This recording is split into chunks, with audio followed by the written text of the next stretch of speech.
So hello guys, आज हम आपके पास लेके आए रॉयल एनफील्ड की हंटर 350। काफी लग्जूरियस विंटेज टाइप का आपको डिजाइन मिलेगा, परफॉर्मेंस ओरिएंटेड आपको मिलेगी ये बाइक। तो आइए शुरू करते हैं। तो आपको मिलता है 3 वेरिएंट्स। आपको मिल जाएगा बेस, मिड और टॉप मॉडल। तो आपको बेस में ट्यूब टायर मिलते हैं, सिंगल चैनल एबीएस मिलता है, आगे आपको फ्रंट डिस्क मिलेंगे, बैक में आपको ड्रम ब्रेक्स मिलेंगे। ठीक है, ये आपकी जो स्टार्ट होती है ये आपके अराउंड 148 से स्टार्ट होके 162 167 टॉप तक जल्दी चली जाती है, मतलब 1,67,000। सो आपका जो टॉप मॉडल है उसमें दोनों आपको फ्रंट में भी डिस्क मिलते हैं, रियर में भी डिस्क मिलते हैं, डुअल चैनल एबीएस मिल जाता है, आपको ट्रिप नेविगेटर मिल जाता है, और सबसे मेन चीज बेस में आपको स्पोक्स वाले व्हील्स मिलते हैं और इसमें आपको एलॉय व्हील्स मिलते हैं। बल्कि जो आपका टॉप है उसमें आपको 17 इंच के एलॉय व्हील्स मिलते हैं, और जो आपका बेस है उसमें थोड़ा कम रहता है, जो व्हील्स होते हैं एग्जैक्ट नहीं है, मतलब 16 इंचेस है और इसमें 17 है। वेरिएंट्स मिलते हैं वो आपको मिलता है नियो रेट्रो। नियो रेट्रो में आपको फैक्ट्री ब्लैक और फैक्ट्री सिल्वर मिलता है, आपको काफी बेसिक मॉडल है वो। उसके बाद आपको मिलता है मेट्रो वेरिएंट, जिसमें आपको रेबल और डेपर मिलता है। डेपर में आपका बेसिक रहता है टेक्नोलॉजी, टायर, लाइट्स, ये आपको एक तरह से बेसिक मिलेंगे शॉकर्स के साथ। और आपका जो रेबल आएगा, रेबल थोड़ा रेबेलियस, मतलब आपका टेक्नोलॉजी थोड़ी अच्छी होगी, परफॉर्मेंस अच्छा होगा, और इसमें आपके टायर्स अच्छे होंगे थोड़ा सा, तो वो थोड़ा हायर लेवल पे जाता है, प्रीमियम। तो इसमें आपका जो टॉप मॉडल आ जाता है उसमें आपको टोक्यो ब्लैक मिल जाएगा, फिर आपको लंदन रेड मिल जाएगा, ग्रेफाइट ग्रे। तो अभी जो हमारे पास कलर है वो आपका है ग्रेफाइट ग्रे में, तो आप चेकआउट कर सकते हैं, आप ये भी एक ऑप्शन सोच सकते हो। और एक आपका इसमें टोक्यो ब्लैक जो है वो काफी अच्छा कलर है, लंदन रेड जो है वो सबसे बेस्ट कलर है, जो सबसे प्रीमियम है। जो मेजर अपडेट मिलेगा वो ये है कि इसमें भी आपको 15,000 का कट डाउन मिल रहा है एज पर दी जीएसटी जो हटा है वो थोड़ा सा, उसके साथ आपको 15,000 का कट डाउन मिल रहा है। 36 किलोमीटर पर लीटर का इसमें क्लेम्ड माइलेज है एज पर दी कंपनी। फिर उसके बाद 5 स्पीड गियर बॉक्स मिल जाता है इसमें आपको। ठीक है, 349.6 सीसी का इसमें इंजन। तो इसमें आपको जो वेट मिलता है कर्व वेट, वो आपका बेस मॉडल से स्टार्ट होकर 178 किलोग्राम से शुरू होकर 181 किलोग्राम तक जाता है। तो अच्छा खासा कॉन्फिडेंस देता है आपको ये बाइक हाईवे पे क्रूज करने के लिए। क्रूजिंग अगर आप बोलो तो आप इसको 100 या 110 तक स्मूथली कर सकते हो। उसके बाद वाइब्रेशंस किक इन होते हैं। 130 की नॉर्म जो हाई स्पीड है, और ये एयर कूल्ड इंजन मिलेगा फिन्स के साथ। आपको रनिंग डीआरएल लाइट्स मिल जाती हैं, प्रोजेक्टर एलईडी लाइट्स मिल जाती हैं, हेलोजन इंडिकेटर मिल जाता है, और इसमें आपको हैजर्ड भी मिल जाता है। आपको ये क्या कहते हैं चला के दिखाऊं तो इसमें अगर ये देखें, ये आपका प्रोजेक्टर इंस्ट्रूमेंट क्लस्टर पे अगर हम आए तो यहाँ पे आपको स्पीडोमीटर मिल जाता है, आपको इसमें वो आरपीएम का मीटर नहीं मिलता है, टैकोमीटर। आपको इसमें फ्यूल का इंडिकेटर मिल जाता है। ये हमारा आई बटन है, इसको अगर हम क्लिक करेंगे तो ये देखिए ट्रिप ए है, ट्रिप बी है, और फिर से हम क्लिक करेंगे तो वापस अपने जहाँ पे ओडोमीटर पे था वहां पे सेट हो जाएगा ये। अगर मैं उसको दबा के रखूंगा तो मेरे को डिलीट करने का ऑप्शन देगा, वो ट्रिप ए या ट्रिप बी जिस पे मुझे करना है। यहाँ पे ये चेक इंजन की लाइट है, जब मैं स्टार्ट करूंगा ये गायब हो जाएगा। ये न्यूट्रल की पोजीशन का है, इसमें मेरे को गियर पोजीशन का नहीं मिलता है। ये एबीएस की लाइट है, और अगर मैं इंजन ऑफ कर देता हूँ, अभी तो नहीं दिखा रहा पर ये इंडिकेट करना शुरू कर देता है, मतलब अगर जैसे मैंने ऑन करा तो ये नॉर्मल बैटरी दिखाएगा, अगर नहीं तो ये ब्लिंक करने लग जाएगा, मतलब इंजन ऑफ है। ठीक है, तो दूसरी चीज मेरा ट्रिप नेविगेटर, ये आपको टॉप मॉडल में मिलता है। ये आपका एक रॉयल एनफील्ड का ऐप आता है, आप उससे कनेक्ट करो, नेविगेट करेगा कि आपको लेफ्ट मुड़ना है, राइट मुड़ना है, इतना ही बताएगा। पर आपका थोड़ा सा ये बैटरी कंज्यूमिंग, जो आपका क्लच है ना, इस क्लच के अंडर में यहाँ पे हमारा चार्जर है जो सी टाइप चार्जिंग है, और जो हमारा क्लच है, क्लच सबसे मेन चीज है इस बाइक में, वो आपका है स्लिप एंड असिस्ट क्लच। अब स्लिप एंड असिस्ट क्लच होता क्या है, इसमें क्या होता है, जो स्लिप क्लच होता है इसमें हमारे बीच में रैम्प्स होते हैं, जो आपका जो क्लच की जो एंगेजमेंट होती है वो आपको आसान करता है, जो आपकी एकदम रेव डाउन होता है, डीएक्सेलरेट होते हैं अग्रेसिवली।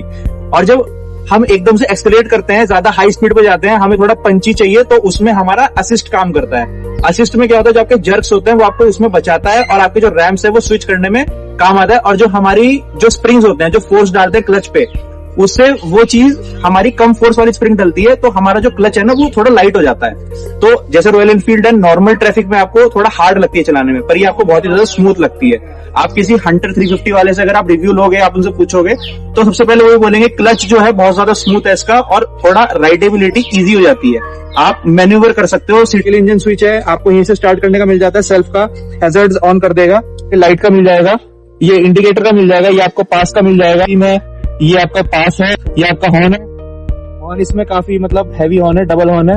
आई बटन हो गया। तो गाइस ये जो आपकी आवाज आ रही है ये आपकी फ्यूल इंजेक्टर की है, मोटर जो अंदर चल रहा है। इसकी अब हम आपको साउंड सुनाते हैं। तो 13 लीटर्स का फ्यूल टैंक मिल जाता है, E20 कंपैटिबल। जो क्लेम्ड माइलेज है वो आपका है 36.2 kmpl। सिंगल सीट मिल जाती है। ये मतलब अगर सिंगल सीट ना देके अलग से एक सीट हो तो ये एक तरह से कैफे रेसर हो सकती थी, पर अभी तो ये स्ट्रीट बाइक है। अच्छी राइड के लिए अब ये कॉइल्ड स्प्रिंग्स दिए गए हैं, तो आपकी जो राइड है थोड़ी और स्मूथ हो जाती है। सिंगल सीट है। अगर मैं इसको हाइट को बैठ के दिखाऊं तो ये है मतलब 790 mm इसकी हाइट है, जो कि 69% लोअर है और बाइक के सेगमेंट से, मतलब इसकी हाइट कम है। तो ये बेसिकली आपको थोड़ा सा अच्छा क्रूजिंग की पोजीशन दे देता है, थोड़ी कंफर्टेबल है। और इसकी जो ग्राउंड क्लियरेंस है वो और बाइक से ज्यादा है, जैसे आपकी जावा 42 हो गई, दूसरी आपकी CB 350R है तो होंडा की, तो उसके मामले में ये काफी अच्छी बाइक है और ये अच्छी आपको कॉन्फिडेंस देता है हाईवे पे। तो आइए हम आप बात करते हैं डायरेक्ट कस्टमर से, उनकी क्या ओनरशिप है, क्या रिव्यू है इसका और इन्होंने कब परचेज की थी। हेलो सरांश भाई। हेलो भाई। तो ये हमारे दोस्त भी हैं और हमारे कलीग भी है। आपसे पहला क्वेश्चन हम ये पूछेंगे, आपने हंटर 350 क्यों सिलेक्ट की? कैसे एक चीज होता है, सरांश भाई को पहले लेनी थी बजाज की अवेंजर 160, तो आप इस पे कैसे शिफ्ट हुए एकदम से, क्या दिमाग बना, क्या हुआ, थोड़ा बताइए। तो मतलब स्टोरी इस तरह से है कि लेने हम गए थे बजाज एवेंजर एक्चुअली, और बजाज के शोरूम भी गए थे और एवेंजर अच्छी भी लगी थी। हमने उनको बोला था कि आप अपने शोरूम पर प्लीज गाड़ी मंगवाइए तो हम टेस्ट करेंगे उसको, और प्लान उसी का था। फिर आगे शोरूम गया सबसे पहले, वहां पर मैंने CB 350 और एक हाइनस करके एक बाइक है जो 350cc सेगमेंट में है। अच्छा। तो मैंने दोनों टेस्ट ड्राइव करके देखी, जो कि मुझे ऑनेस्टली पसंद है, अच्छा लगा उसका। मुझे किक अच्छा लगा, उसका टॉर्क अच्छा लगा, उसका फील अच्छा लगा गाड़ी का, और लुक में भी बहुत अच्छी थी। तो मेरा मन हो गया कि मैं थोड़े से पैसे और इन्वेस्ट करके फिर एक अपग्रेडेड वर्जन लेता हूँ गाड़ी का। मैंने बजाज एवेंजर का थॉट छोड़ दिया। उसी के पास में रॉयल एनफील्ड का शोरूम था, तो मैंने बस सोचा कि मैं एक बार जाके देखता हूँ क्या होता है, क्योंकि रॉयल एनफील्ड का एक्चुअली मेरे दिमाग में कोई ऐसा प्लान नहीं था कि रॉयल एनफील्ड होनी, क्योंकि मुझे हमेशा एक इमेज थी दिमाग में कि मैं चला नहीं पाऊंगा, ये संभाल नहीं पाऊंगा, मैं एवरीडे ऑफिस नहीं ले जा सकते, थोड़ी भारी है, इसको हैंडल करना पड़ेगा, में दिक्कत होगी, वैसे सब सेकंड थॉट्स थे मेरे माइंड में। मैं सोचा जाके देखते हैं। तो सबसे पहले मैंने वहां पर गोवन जो उनका एक मॉडल आया है वो मैंने ट्राई किया, जो कि मुझे एक्चुअली में बहुत ज्यादा भारी लगा। उसके बाद मैंने बुलेट 350 ट्राई किया, वो भी मुझे बहुत ज्यादा भारी लगा, उसका क्लच मुझे बहुत ज्यादा हैवी लगा। तब मुझे समझ में आ गया था कि ये शायद मेरे बस की गाड़ी नहीं है, I can't ride everyday in Bangalore traffic. उसके बाद मुझे ये दिखी, और ये ग्रेफाइट ग्रे एडिशन ही वहां पर सैंपल में पड़ा हुआ था। जैसे ही मैं इस पर बैठा और मैंने इसके क्लच का फील लिया, गाड़ी का फील लिया, लुक का फील लिया, तो ये मुझे बहुत पसंद आई। तब तक आपको पता नहीं होगा कि स्लिप एंड असिस्ट? नहीं, मुझे आइडिया नहीं था कि इसमें स्लिप एंड असिस्ट क्लच है। मुझे लगता था कि रॉयल एनफील्ड की सारी गाड़ियों में ये प्रॉब्लम आती है, भारी क्लच है। हाँ, हमें फ्री माइंड होकर नहीं चला सकते हम इस गाड़ी को, हमें कॉन्शियस रहना पड़ेगा। जब मैंने ये चलाई, ये टेस्ट ड्राइव ली, तो मुझे जो अंदर से फील आया ना, जो थ्रस्ट, जो इसका एग्जॉस्ट, इसका फीचर्स, इसका कलर, ये सारी चीजें फिर बाकी सारी चीजों को ओवरशैडो कर गई। इसका हीटिंग इशू, ये सब मेरे दिमाग में कुछ नहीं आ रहा था। जब मैंने ये फील कर ली, ये ट्राई कर ली, उसके बाद फिर मेरे दिमाग में कोई सेकंड थॉट नहीं रहा, दिमाग में आया दिस इज द वन। तो हम एक क्वेश्चन पूछना चाहेंगे, कितना देती है? तो देखो, कंपनी क्लेम करती है 35-36, और पहली सर्विस से पहले तो एक्चुअली गाड़ी को ज्यादा टाइम नहीं हुआ है, ये मैंने 3-4 मंथ्स पहले ही ली है, अभी इसकी एक ही सर्विस हुई है। तो पहली सर्विस से पहले हीटिंग हो रही थी थोड़ी, और माइलेज ये मुझे दे रही थी अराउंड 26-27, जो कि थोड़ा कम ही था। फर्स्ट सर्विस के बाद ये मुझे 32 दे रही है। अच्छा, विच इज ओके। पहली सर्विस में कितना पड़ा आपको, मतलब कितना पैसे देने पड़े आपको अलग से जेब से? तो फर्स्ट सर्विस में, इसमें मैंने एक्सटेंडेड वारंटी का एक्स्ट्रा इंश्योरेंस भी ले रखा है। तो फर्स्ट सर्विस में मुझे इसका कॉस्ट पड़ा 2500, जिसमें से 1500 मेरा ओवरहेड एक्सपेंसेस थे, और 1000 रुपीज की मैंने इस पे सेरेमिक कोटिंग करवाई थी। अच्छा, सेरेमिक कोटिंग आपने करवा रखा, ताकि स्क्रैच वगैरह ना पड़े, क्योंकि मैट फिनिश का टैंक है। तो हम जैसे देख रहे हैं तो इसमें आपने कुछ चीजें एक्स्ट्रा भी लगवा रखी है, जैसे आपने बुलबार लगवा रखा है, आपने सेडल लगवा रखा है, ORVMs होंगे। तो आपको कर्नाटका में जैसे RTO ज्यादा है, यहाँ का सब कुछ ज्यादा है, टैक्स वगैरह, तो आपको कितने की पड़ी टोटल ये? तो टोटल मुझे ये with all this extra adjustments मुझे ये पड़ी है 2,65,000। तो सरांश भाई आपसे पूछना चाहेंगे, मतलब रॉयल एनफील्ड बहुत ही मशहूर है अपनी वाइब्रेशंस को लेके, थोड़ा इसमें ये भी है कि मतलब हाथ दिया तो रुकती नहीं, ब्रेकिंग सिस्टम का भी थोड़ा दिक्कत है, तो आप उसके बारे में क्या कहना चाहेंगे? मतलब इमरजेंसी ब्रेकिंग कैसी है, परफॉर्मेंस कैसी है, उठती कैसी है? मतलब जो एंथुसियास्ट है जिनको भगानी है थोड़ी, क्योंकि ये उस टाइप में आती है। मेनली रॉयल एनफील्ड जो है क्रूजिंग बाइक जानी जाती है, पर ये थोड़ा सा कैफे रेसर टाइप में है नहीं, पर थोड़ा सा है। तो उसके बारे में थोड़ा आप बताओगे? तो इमरजेंसी ब्रेकिंग में थोड़ा सा इशू है रेयर ब्रेक का। अच्छा। रेयर ब्रेक कभी कभी एकदम इमरजेंसी सिचुएशन में स्लिप कर जाता है। अच्छा, तो मतलब ABS होने के बावजूद? आईबीएस होने के बाद भी। तो ये मेरे साथ 2-3 टाइम्स हो चुका है। मैंने एकदम पैनिक सिचुएशन में रियर ब्रेक पूरी तरह से लगाया और बाइक 40-45 की स्पीड पे थी, तो स्लिप हुआ। और एक बार स्लिप होने के बाद सेकंड टाइम पर उसने प्रॉपर इम्पैक्ट ब्रेक उसके बाद आई। हाँ, ठीक है। फ्रंट ब्रेक का परफॉर्मेंस मच बेटर है, पर ज्यादातर क्या होता है कि हमारा पैर जो है वो रियर ब्रेक पर ज्यादा रहता है, तो पैनिक सिचुएशन में रियर ब्रेक पर ही फुल फोर्स लगता है सबसे पहला। तो उस पे एक स्लिप हो रहा है, जो कि मैंने फर्स्ट सर्विस के बाद हाईलाइट भी किया है। तो देयर सेइंग कि सेकंड सर्विस में आई थिंक थोड़ा सा उसमें फिक्स करेंगे, बट ये इशू मुझे फील हुआ। बाकी नॉर्मल क्रूजिंग में ब्रेकिंग वगैरह अच्छी है। ट्रैफिक में भी दोनों ब्रेक्स को अगर आप स्मार्टली अप्लाई करो तो इट्स एडजस्टेबल गुड है। तो ये उठती कैसी है, मतलब उठाने में कैसी है? तो पिकअप सबसे पहले तो इसका जो स्लिप एंड असिस्ट क्लच है ना, वो बहुत हेल्प करता है इस चीज में। अगर मैं गाड़ी को फर्स्ट गियर में, सेकंड गियर में भी चला रहा हूँ और मेरा एकदम से आरपीएम डाउन हो गया, तो मुझे गियर डाउन करने की जरूरत नहीं पड़ती। मतलब टॉर्क इसका अच्छा है? टॉर्क बहुत अच्छा है, यस। तो मैं गियर रेयरली ही डाउन करता हूँ। बहुत स्लो चल रही है तो गियर डाउन अप करने की जरूरत पड़ती है, वरना मैं हाईवे में इसका कभी भी गियर डाउन नहीं करता हूँ। तो अब ये बात आई है, तो इसकी पावर जो है वो है 20.2527 PS तक की पावर है इसकी, वो की आपकी 6100 RPM तक है। और इसका जो टॉर्क है वो आपका है 27 Nm का टॉर्क है, तो काफी अच्छा टॉर्क है। और ये आपको 4000 RPM के आसपास दे देता है। हैंडल कैसे होती है, मतलब इसकी राइडेबिलिटी कैसी है, कंफर्ट कैसे, अगर पिलियन को पीछे बिठा दो तब परफॉर्मेंस कैसी है, और उसको ना बिठाओ तो परफॉर्मेंस कैसी है? जम के चलती है, नहीं चलती है? मेरा जो पर्सनल एक्सपीरियंस है वो ये है कि मैं अगर अकेले चलाता हूँ तो इसका परफॉर्मेंस थोड़ा सा बेटर है, थोड़ी स्टेबिलिटी और अर्गोनॉमिक्स थोड़े बेटर फील होते हैं। पिलियन के साथ हल्का सा इशू है, पिलियन के साथ आप इसको भगा नहीं सकते, दबती है, मतलब दबती है, हल्की सी दबती है।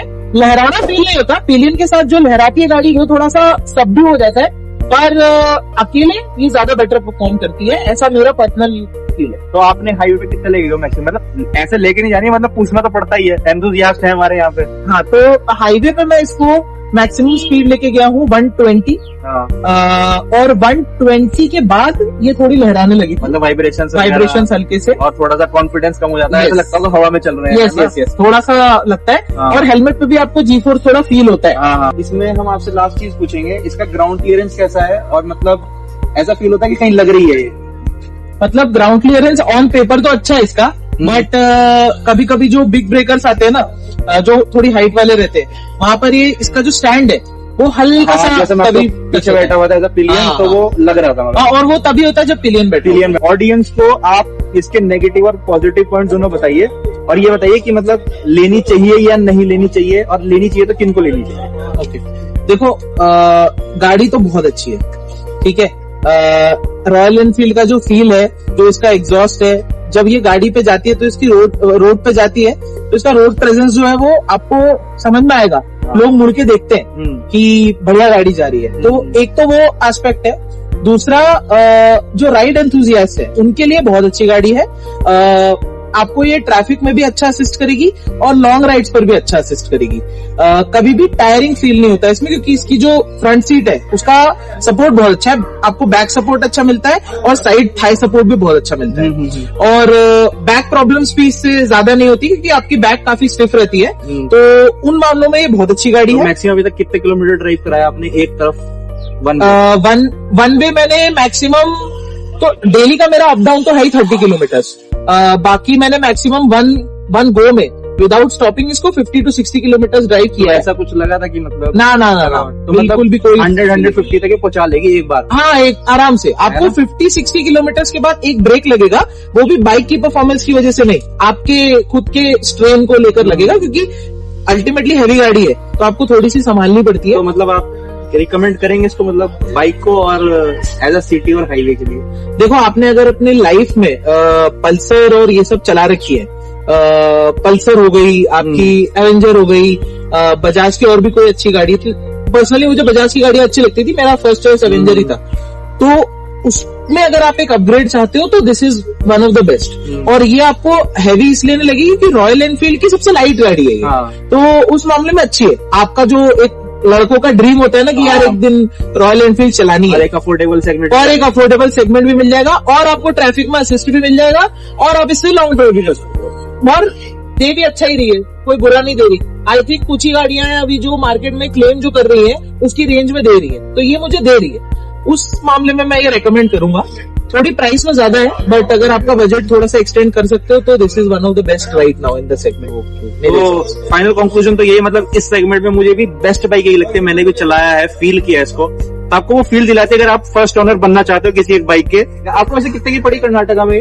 ये 265 टोटल की पड़ी है, 265 जिसमें मैं एक्सेसरीज इंक्लूड कर रहा हूँ। इसमें एक्सटेंडेड वारंटी इंश्योरेंस भी इंक्लूडेड। तो चैनल को सब्सक्राइब कीजिए, बेल आइकन हिट कीजिए, लाइक कीजिए, कमेंट कीजिए और जुड़े रहिए। तो सारांश भाई थैंक यू, आपका बहुत बहुत Most welcome. Opinion, thank you.